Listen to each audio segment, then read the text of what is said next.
صنعته انت في اخر البطوله وفي اخر الموسم باعتزالك نهائيا من كره القدم في وقت لربما وقت حساس برشا للمنتخب. ترى انه هذا هو الوقت اللي لازمك تعتزل فيه شكري؟ معناتها الوقت هذا مانيش محضره انا من قبل.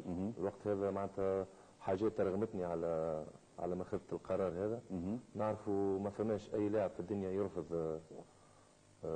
يرفض اللعب في كاس العالم.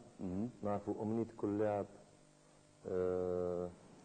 معناتها يشارك في كاس العالم، خاصة ملاعبي كيفي انا معناتها في فان كارير نتاعي عامل كاس عالم. كاس عالم هذه الثانيه معناتها كنت نجم نشارك فيها، ولذا معناتها بحكم الاوجاع الكبيره اللي متعرض لها طيله مده طويله، اللي الشيء اللي خلاني ما عادش نجم نتدرب بالكدا باش نكون جاهز، ولذا معناتها حسيت بروحي اللي المردود نتاعي نقص وما عادش نجم نخدم كالخدمه اللي تنجم تحضر شكري الواعر باش يكون جاهز في الميدان. ولذا معناتها بالاوجاع هذه بطبيعه الحال مربوط بالمردود خيرت باش ناخذ شجاعه ونتجرأ معناتها باش نقول للمسؤولين باش ما عادش يعاولوا على خدمتي حكم ومحبه في المنتخب، باش نعرفوا جمهور رياضي ومنتخب معمل على ملاعبيه لازم تكون جاهزه في كاس العالم. وانا عامل حساباتي ما نجمش نكون جاهز في نهايه كاس العالم بالخدمه اللي نخدم فيها توا. ما عادش نجم نترانا معناتها في الجول، ما عادش نجم التنجيز في الخدمه، وليت نجري كهو باش ونهار لحد نهبط نلعب، ولذا ما نجمش نكون حاضر. خديت الشجاعه الكافيه وفضلت مصلحه المنتخب على مصلحتي باش خديت الموقف هذا. مصلحه المنتخب والشكري مازال في الترجي ولا لا؟ معناتها منتخب نهائيا كرة قدم معناتها قدم اعتزال. الظهر ما ينجمش يمرض مع المنتخب ويبرى مع الترجي.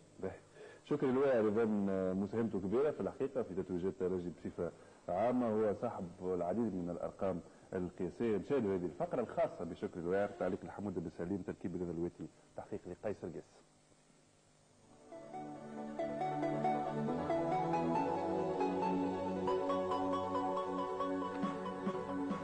شكري الواعر اسم كتب بأحرف من ذهب في حراسة مرمى الترجي والمنتخب.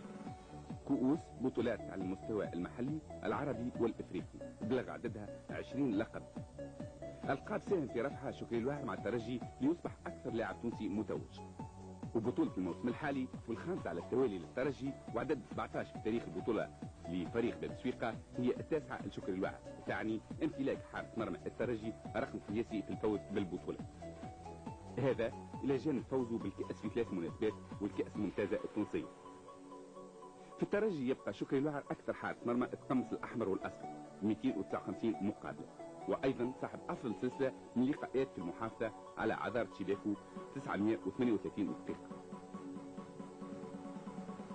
على المستوى القاري يبقى أيضا شكري الواعر أكثر لاعب تونسي خاض لقاءات لحساب الكؤوس الإفريقية 69 مقابلة، وهذا مكنه من الفوز بجميع الألقاب الإفريقية مع الترجي: كأس الأندية البطلة، كأس الكؤوس، كأس السوبر، كأس الكونفدرالية، وكأس الأفرو أسيوية.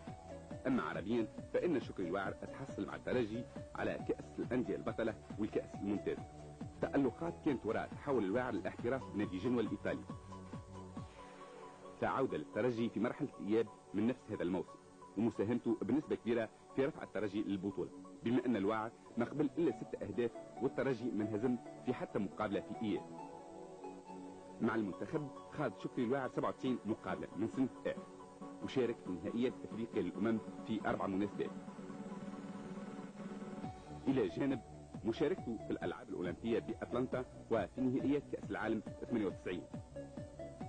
وكان بإمكان الواعر أن يصبح أول حارس مرمى تونسي يخوض 2 نهائيات كأس عالمية لولا اتخاذه قرار الاعتزال.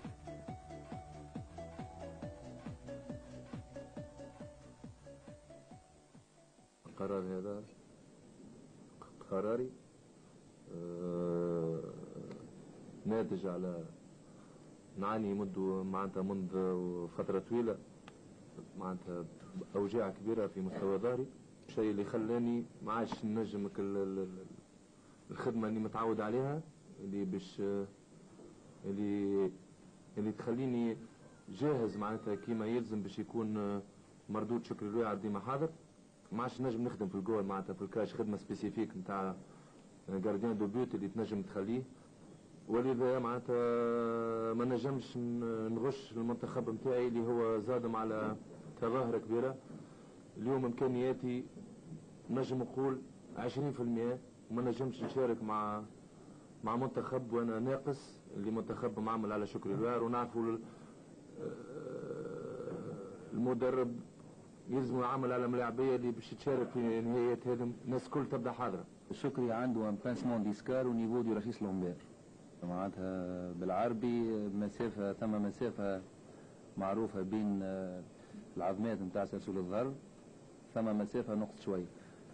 البانسمون هذايا كما هو فسر يعني منه توا منذ مده، كلينيكمون يعطي اوجاع كبيره ماهيش صغيره، والليفوليسيون نتاع الاوجاع هذيا هي تعطيه دي مومون دو ريبي معناتها راحه، لكن ترجع وما نعرفوش عليها، ما عندهاش ان مومون بريسي ترجع فيه.